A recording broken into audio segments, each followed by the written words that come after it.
Hi everyone, welcome to this second video in the atomic structure and periodic table scheme of work. This one is about Thomson's model. So we're building on what we explained to students last time, which was how Dalton came up with this idea of matter being made up of tiny particles called atoms. And what we're going to look at today is how that very simple picture of these atoms as hard, indivisible spheres, why that needed to be amended, and how we came up with this slightly bizarre idea when you actually think about it, that actually there's all these other little bits kind of contained within each atom. So we're going to, again, go back to our guess, deduce, check model of how science generates knowledge. So I'm going to write guess, deduce, and check over here. And I'm going to leave plenty of room here because I'm going to be drawing some diagrams of cathode ray tubes over here. So let's look at Dalton's guess. This is just revisiting what was done last time. So Dalton had this idea that all atoms were these hard spheres. I'm going to put indivisible here. That's the main point that we want students to remember. So once you break these down, Dalton's idea was that you can't break matter down any more than atoms. There's this point at which you can't, there's nothing else inside it. That's the smallest fundamental particle of matter. And it's worth emphasizing here that atoms aren't charged particles. So all the stuff that we're made up of, there's no overall charge here. So what was assumed here is that if these are hard indivisible spheres, well, then there's no charge to them. They're just lumps of stuff. They're not going to be attracted or repelled by charged objects, which is kind of an intuitive idea. So what we're going to talk about next is the cathode ray experiments, and these have been done sort of in the second half of the 19th century, but it was J.J. Thomson who really became famous for the experiments that he did. So how this works is something like this. What you have is you have a negatively charged plate. So I'm going to put negative here. By this point, this is year 9 students will have done some stuff about charge in the electricity unit in year 8. So what we can do is draw a very simple representation of a cathode ray tube. Again, if you've got one of these that you can demo with, that's great. If not, there's a good video in the slides. There's various videos on the internet. So what we've got here is this long tube, and then we've got this bulb at the end, and that's a detector. Now, the first thing that we can show students is, well, if you get this really negative, so you need a really high potential difference, so that becomes super negative. What scientists noticed in the 1800s was that you started to get this beam of what they call cathode rays, and notice that word rays. They're thinking about this a bit like light. They're thinking about it as some sort of wave way of transferring energy. So you're emitting this stuff, and that can be detected over here. Now, if this was true, and actually it wasn't a wave, it was somehow emitting atoms. Well, what you would expect to happen if you were to do something else here, which is put some other plates in here like this and add a charge to them. So let's say this one's going to be positive and this one's going to be negative. Well, what you'd expect to happen is nothing. You'd expect this to still carry on going straight through. Because this has no charge, if you put some plates in there, it wouldn't be attracted to the positive, it wouldn't be repelled by the negative. Okay, so if Dalton's guess was true, and you did this exact experiment like I've drawn it here, this is what you'd expect to happen. Now, let's draw what actually happened when Thomson did this experiment, because what we've described here is Thomson's cathode ray tube experiment. So we can draw a kind of bulb like this. We can show the detector over here, like that. And what happened is, when we had the plates in here, so I'm going to draw my 2 plates like this.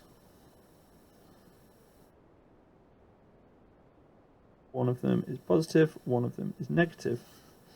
What happened here was as you can perhaps guess, if I draw that along here, what we saw was a change in direction.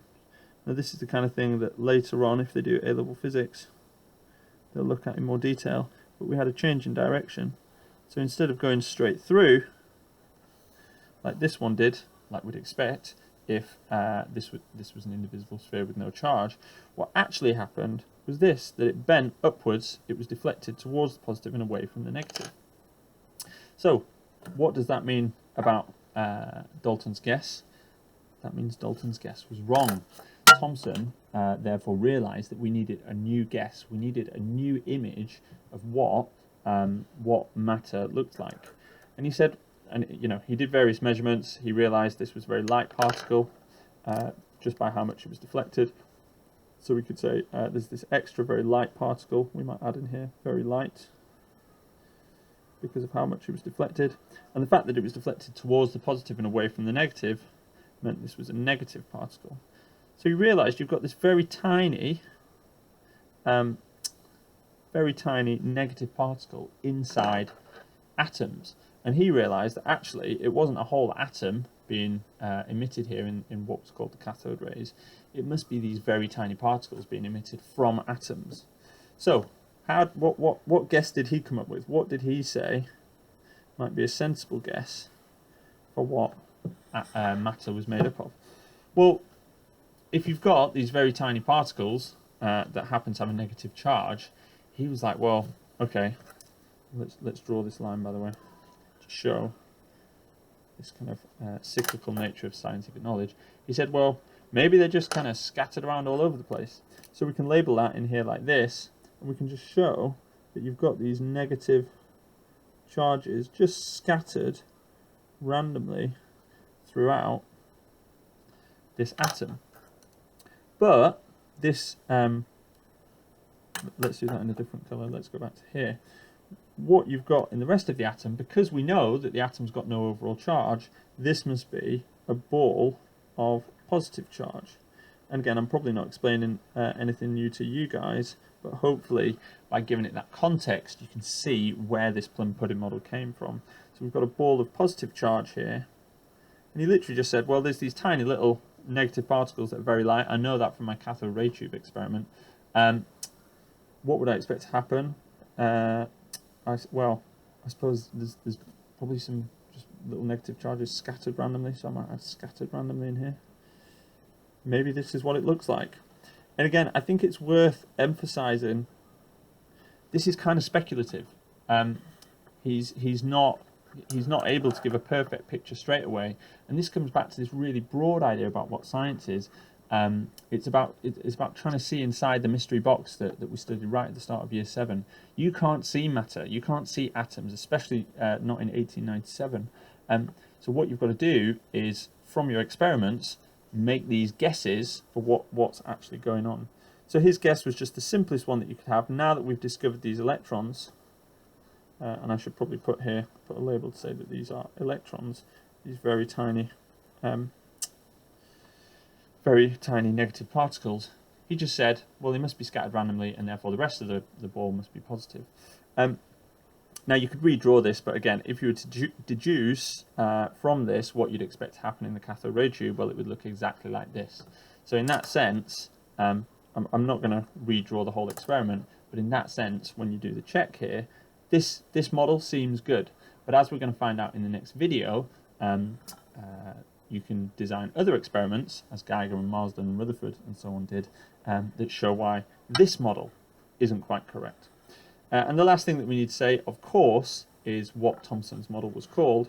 So the key point is that he discovered the electron, and the name he gave to his model was famously the plum pudding model. So we can make a note of that for students, or you can just tell them, because they'll be writing about that in the practice questions at the end of the lesson.